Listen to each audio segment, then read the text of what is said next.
مين؟ انت مين يالا؟ انت منهم؟ انت مين؟ ما تسالنيش عادي. انت النهارده فطرت ايه؟ فطرت ايه؟ بلدي ولا بلدي؟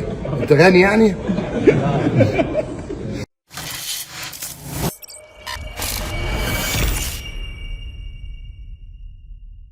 ماذا يفعل النادي الاهلي مع امام ليه؟ الاثنين مع بعض. مش فاهم، امام في اجازه مصاب. هو ايه اللي دخل الاهلي؟ طب بقول بيسالك على الفتوح. طب ما هو معاه امام. لا بس انا ساكت اهو. انا شايف الناس كلها. انا هسيب كابتن سيد يرد عليك. انا ساكت اهو. انت بتستفزني. في اثنين انت بتستفزني. في اثنين كانوا في الفيديو. ايوه تمام؟ سهرانين مع بعض. في حد ذاته غلط. ايوه تمام؟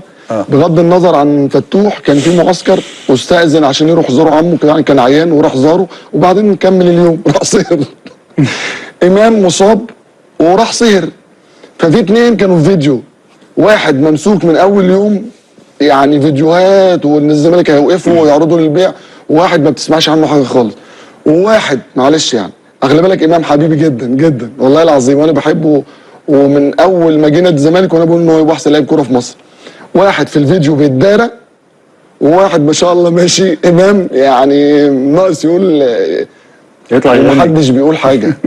فاشمعنى ماسكين في فتوح؟ هم كانوا فين يا جماعه؟ كانوا في حفله يا جماعه. طيب ما انا بقول لك اهو. يمكن مثلا عشان دهس النهارده واحد في طريق العوده من الساحل وفرتكه وموته، ولا يمكن عشان هرب وساب ماتش الداخليه والزمالك عشان موضوع الكشف عن منشطات، ولا يمكن عشان راح الحفله بتاعت راغب علامه. والله يا كابتن ايمن اللي قلت ان التكتيك لا يتعدى 10% من الكوره، انا مش عارف هو ليه ماسكين في فتوح، مش عارف. لا عودة محمد شريف كويسة يعني، بس انا لا لازم حد تاني، لازم مش يعني الموضوع مش اللي هو ممكن يبقى في يناير او لا، انت شايف لازم. وسام وهو موجود. انا دايما كنت بقول النادي الاهلي محتاج باك ليفت. النادي الاهلي عمل، خلينا بس نبقى منصفين، النادي الاهلي عمل تعاقدات ما شاء الله الله اكبر مرعبه. يعني التعاقدات اللي تمت انا شفتها يعني في تاريخ الاهلي. ايوه محمد برمضان ده عيد جامد قوي قوي قوي قوي. انت عارف ان انا من زمان وانا بتكلم وقاعد بقول اعتقد انت كنت مخلص معاه صح محمد علي برمضان. كنا دخلنا في كول بس انا كنت بره الاهلي. كنت انت بره الاهلي؟ لا بره الاهلي. ازاي؟ ودخلت في كول ازاي؟ بص هو هقول لك على حاجه يعني ما يمكن انت اي حد ابن الاهلي او ابن الزمالك او ابن اي نادي بيبقى عاوز يساعد. فانا كان نفسي اساعد ساعتها لان محمد برمضان كان مين مدير التعاقدات ساعتها؟ لا امير. كان امير هو مدير التعاقدات. وانت كنت كان 2021 يعني. وانت كنت مشيت خلاص. انا كنت مشيت بس خلي بالك مش بعلم امير يعني. انا كنت الولد ده انت كويس وما بلاقي حاجه كويسه ببعت على فكره اي حد في النادي الاهلي، ممكن ببعت لكابتن الخطيب، ممكن ابعت لامير. انت عاوز لما بتبقى انت تبع نادي يعني ده النادي بتاعك. محمد فاضي بيقول لك انا ممكن اتباس عادي، المنصب النهارده بتاع مدير التعاقدات فاضي والاهلي بيدور على معنى. انا اللي كنت ابيع ازاره ب 10 مليون، انا اللي قلت محمد بن رمضان جامد فشخله، انا ممكن اتباس عادي. اول بس عشان الناس ما تفسرش كلام ان غلطان فتوح. غلطان طبعا ان هو راجل عنده معسكر وراح لا انا قلت من الاول ان هو غلطان، انما ما تقعدش تقول بقى قابلني بقى لو الكلمه دي ذكرت اساسا. لا ما تقعدش. هي مش هي اللي كرموه. ما تقعدش تقول لي اعرضه للبيع ما فيش كده. اتمرن وعمره ما غاب من التمرين. يستجيب طيب؟ طبعا واضح طبعا.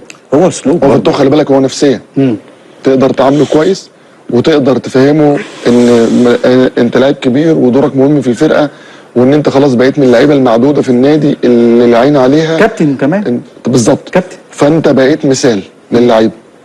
فتقدر تقلل في حاجات كتيره انما ما تمنحهاش، لان مش هقدر اقول امنحها في الاخر، انما هتنفذها. طيب. وطريقه تنفيذها امتى ده الموضوع. ما قلتليش يا كابتن سيد ايه القرار التفصيله اللي جوه انا ما اعرفهاش. ما هي التفصيله واضحه. ما التفصيله هو الراجل استأذن من مدير الكوره، راح زار عمه، بعد ما زار كمل اليوم. احنا برضه مش اثناء الموسم هنفاجئ ان احنا ما عندناش لائحه. ما انت اكيد عندك لائحه يا كابتن سيد. لائحه ايه؟ دول ولاد متدايحه. وليد ازارو ما كانش في البيك بتاعه.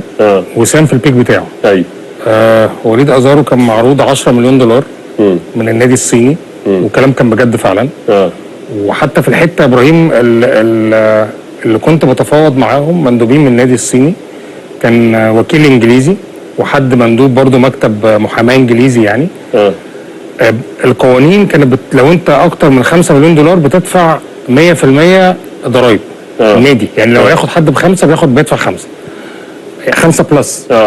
فاحنا كنا عاملين ان لو 10 كان هيبقى فيه 5 عشان انا عارف انت هتبني بعد كده عليها يعني 5 كتعاقد و5 ايمج رايتس حقوق خاصه باللعيب ايوه عشان نعرف نجيب العقد. طب ايه اللي منع القصه بتاعت وسام بتاعت ازارو ساعتها؟ اللجنه الفنيه خلاص يعني قرار مجلس الاداره. انت بتعمل شغلك والكلام ده حقيقي يعني انا ما بهاجمش حد ولا اي حاجه، بس هو احنا خلاص احنا وصلنا على فكره للرقم ده، والرقم ده على فكره كان وصلنا له مش محمد فضل يعني.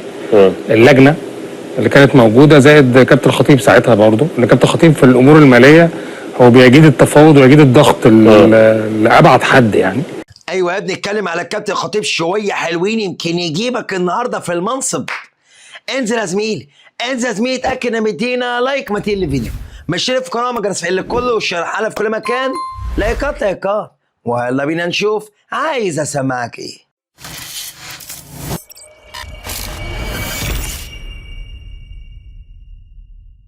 فكر سيد عبد الحفيظ انا لو لعيب ان شاء الله حتى بيني وبينه 20 سنه ويقول لي انا عايز امشي هاخد حقي منه كنادي او كشخص واتكل على الله. طالما انت مصمم على ده انا نفسيا مش هبقى مرتاح معاك، خلاص خلصت. بس تعتبر الحاله دي هجيب حق النادي، هجيب حق النادي، هجيب حق يعني النادي. في جمهور يقول لك ده نجم الفريق وهو الاسترايكر وهو مش هنعوضه.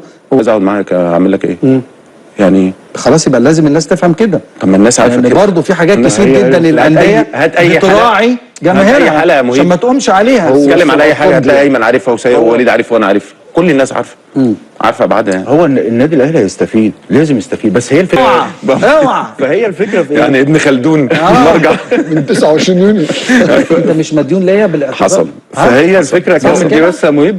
فهي الفكره ان انت لعيب مش عايز يقعد في النادي الاهلي. اعلى قيمه لعيب اتباعت في تاريخ النادي الاهلي. لا الفكره نفسها من غير ما نقول اسماء يا وليد، بس من غير لا الفكره نفسها من غير من اسماء مثلا الناس اللي هي مثلا يعني في ناس يعني ما ينفعش تخش الاهلي دلوقتي تمام. هي الفكره مش ان هم عشان صمموا ان هم يحترفوا بره، هي طريقه الخروج بتاعتهم ما كانتش تناسب شخصيه الاهلي.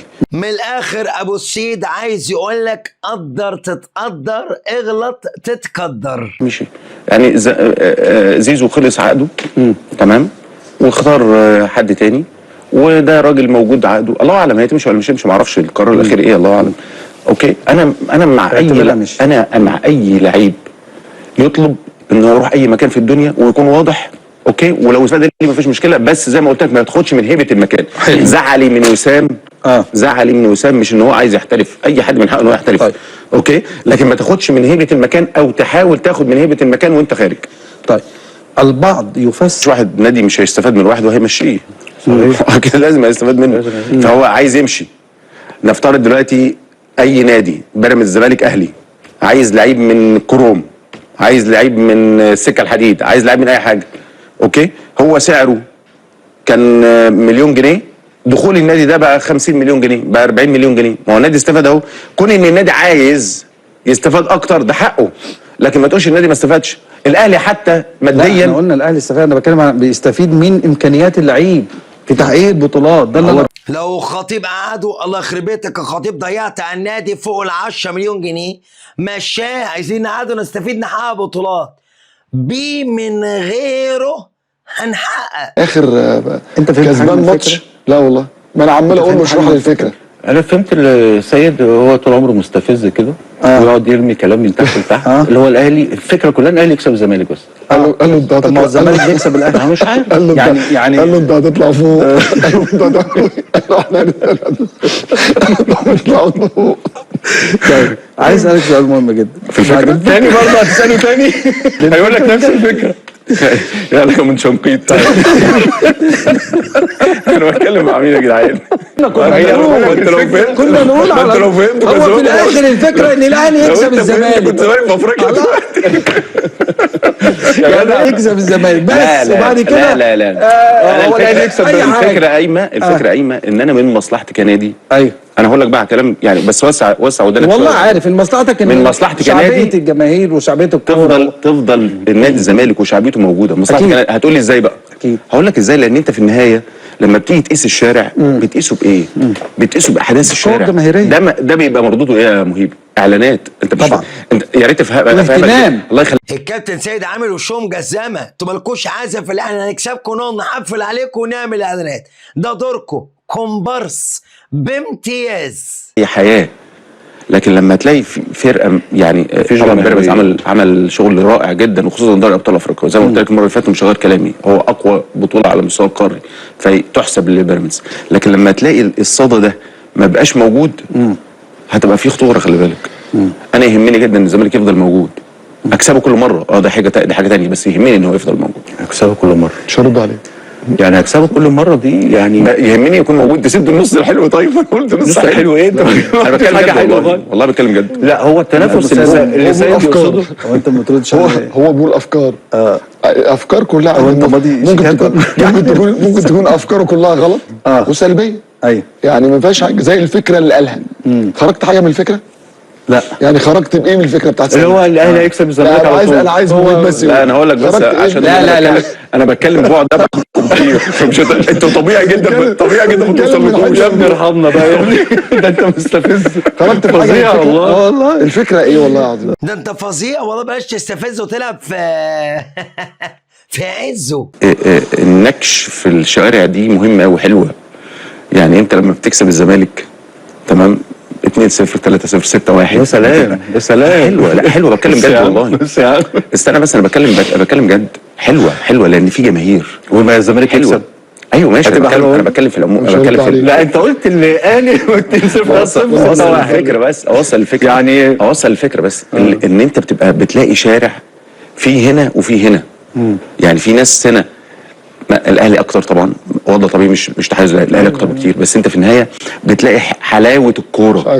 لو خسرت دي الاهلي اكتر وليه الفكره حلوه. انا اقول لك بس لا ما سيبك من الاستوديو ده قال لك اكتر بكتير يا جدعان. استنى طيب بس اكمل الفكره الله يخليك. لا ونقدر قول الفكره حلوه. الفكره دي بس كونك ان انت تيجي في يوم ما تلاقيش دي في الشارع، دي اللي هتبقى صعبه بالظبط. انا معاك، انت تقصد حاجه بس عمال في وسط الحاجه اللي انت تقصدها عمال تدي كده ايه من تحت لتحت زي العربيه عماله. عارف الاستفزاز، عارف المجتمع الوحيد اللي تلاقي فيه الزمالكاويه اكتر من الاولى فين؟ الاستوديو ده كله زملكاويه. قول يا سيد سمعنا كلامك حلو ومتانه. الراجل اسمه عبد المتعال بتاع بس ده بيجيبه كل يوم، يجيب له طريقه يهزقه، وليد عبد اللطيف يهزقه، ايمن عايز يهزقه، ويبي اي زملكاوي فكر السياسي موجود وحد بيهزقه.